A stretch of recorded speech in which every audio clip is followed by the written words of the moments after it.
سلامونه ملګرو، زه ورور آغا یم.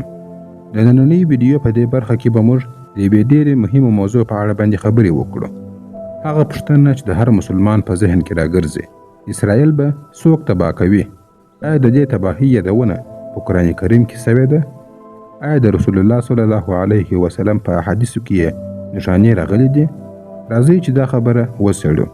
الله تعالی په سورة بني اسرائیل کې دا خبره ښکاره کړې ده چې ای بني اسرائیلو، تاسو به په مځکه کې 2 ځله فساد او تباهي خپروئ. لومړی تباهي هغه وخت وسوه کله چې بخت نصر هغوی تباه کړل، خو دوهمه تباهي به کله راځي او څوک به یې کوي؟ مفسرین وایي چې دا دوهمه تباهي به د اخر زمان په وخت کې وي، او دا هماغه اسرائیل دی چې موږ یې نن وینو.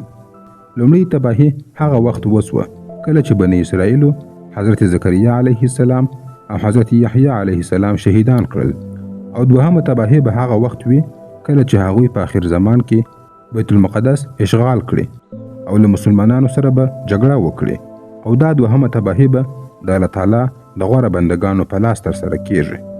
اوس رسول الله صلی الله علیه وسلم دا حدیث واوري چې هغه فرمایلی و قیامت به تر هغه وخت پورې نه راځي تر څو چې مسلمانان له یهودیانو سره جګړه ونه کړي.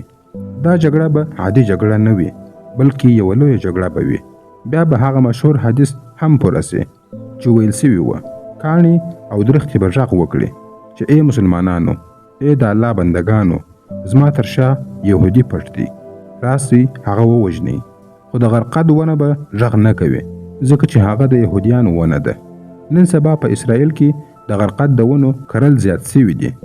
بیا به هغه وخت راسي چې حضرت عیسی علیه السلام به له اسمانو څخه راښکته سي، دجال به ووژني او په مځکه کې به عدل او انصاف قائم کړي. حضرت عیسی علیه السلام به په دې جګړه کې د مسلمانانو مشري کوي، او تر هغه مخکې به امام مهدي علیه السلام راښکاره کیږي. له ختیځ څخه به ډېر انسانان راپورته سي چې تور بیرغونه به یې په لاس کې وي، او بیت المقدس به د یهودیانو له منګولو څخه آزاد کړي.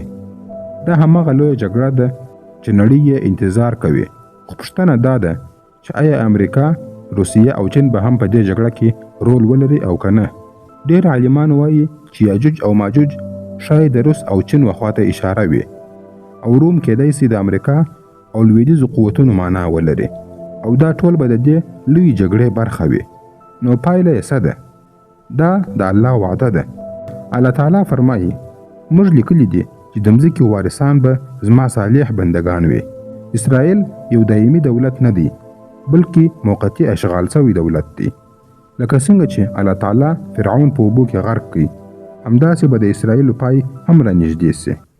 نو راځئ دعا وکړو چې الله تعالی موږ د دې لویې مبارزې برخه وګرځوي او فلسطین ژر د مسلمانانو په لاسونو سره آزاد کړل سي. ای الله، موږ ته دا توفیق راکړه چې موږ پر سمه لار باندې روان سو. آمین. ملګرو، خپل نظرونه مو په کمنټ کې راسره شریک کړئ، ویډیو لایک او شیر کړئ. تر بلې ویډیو پورې مو الله مل شه. مننه.